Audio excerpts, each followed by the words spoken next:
Kwasi Kwarteng has been dismissed as Finance Minister of the UK. Kwasi Kwarteng met Liz Truss for crunch talks in Downing Street after cutting short a US trip where he was recalled and fired. He was in New York selling his policies to the international community at the IMF meeting.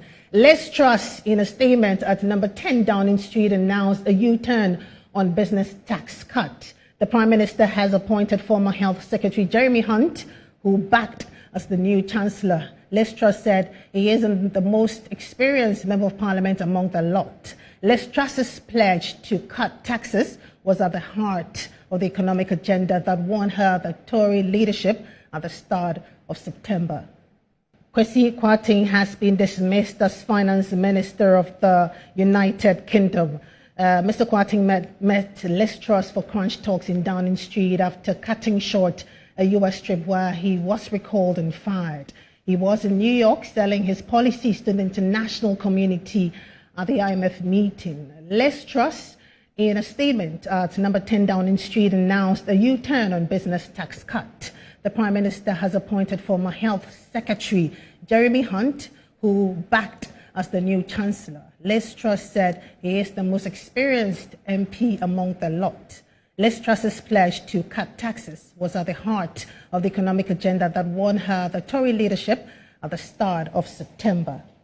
Now we have Professor Gachi join us to talk about what's happening in the UK. Good evening to you, Prof.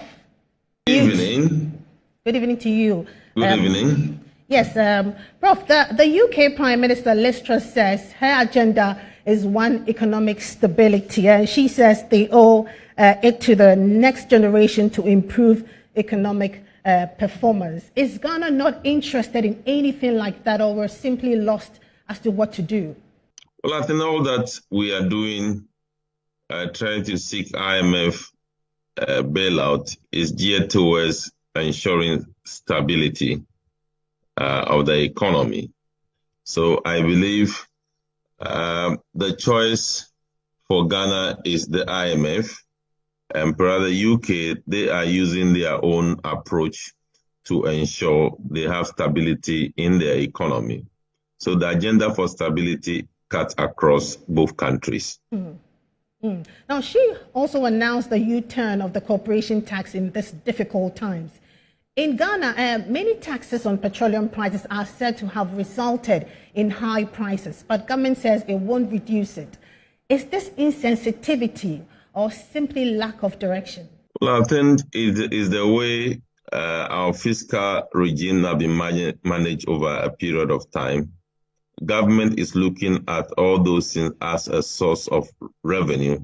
That is crucial at this time. And removal of those taxes perhaps will make the economy more vulnerable. That is the assessment of government. And of course, we have seen in most advanced countries that whatever fiscal measures they are taking, they are also conscious about what they provide to cushion their citizens. Perhaps that is what is lacking in Ghana. So we don't seem to be cushioning the public. We don't seem to be cushioning segments of the population.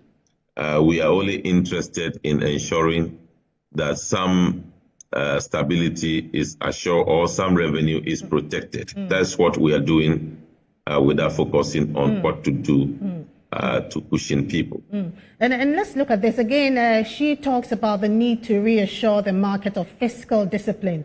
What is government not doing right in this direction? Well, I think the understanding is that poor fiscal measures, imprudent fiscal management is punished by the market, and that you need to do things right to be accommodated by the market. You recall that some of the measures that have been taken in the UK were greeted with disdain by the market, and that was creating problems from their currency. The currency started depreciating very fast, and that has implication for prices for their economy, and they have to respond quickly to restore calm in the market and to ensure that they do things bearing in mind that fiscal discipline is crucial at this point in time. It's the same thing that we are supposed to be focusing on in Ghana, that fiscal discipline is very much important.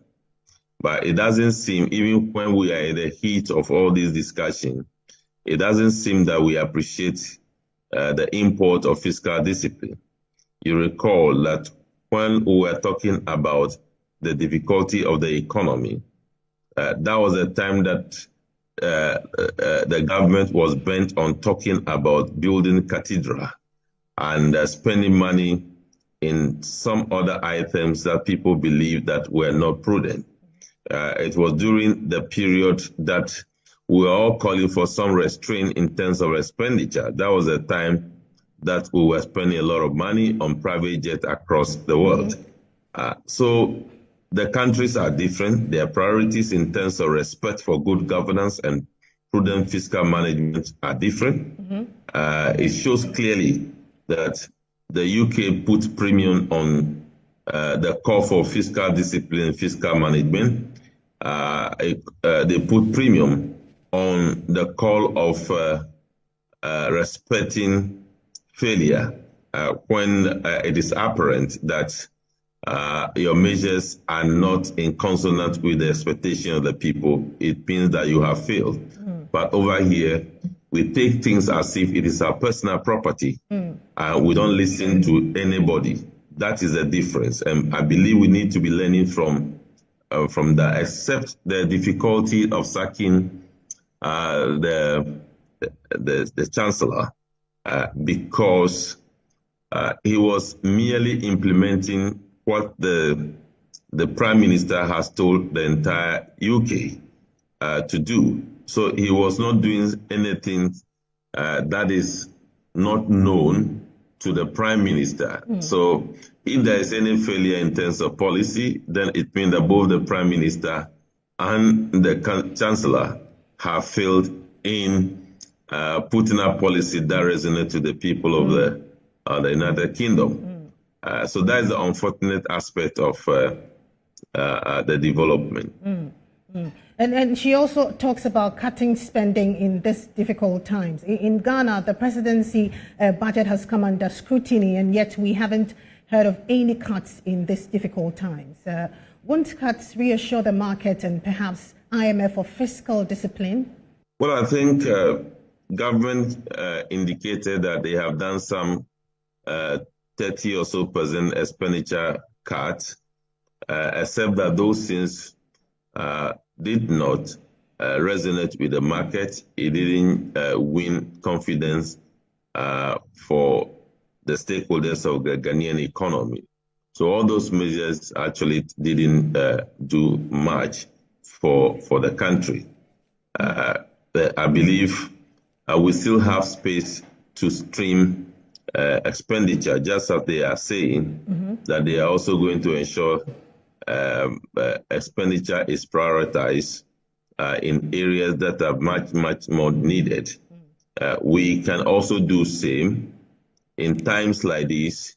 This is not the time you should be going around spending money that you are cutting short for certain projects. Some projects need to be prioritized to calm the situation before you resume them at a future date. Because if you don't do that, it means that you will not be respecting the need to streamline expenditure. Again, the size of the UK government is not a troubling situation. But our case, the size of our government is a huge expenditure outlay. It is not done yet. The size of the government remains very large. It is not proper in terms of prudent management in times like this to keep the size of government that we have. That space is there for us to explore. Right. Professor John Gachi is the Dean of the Business School at the Cape Coast University. Thank you very much indeed.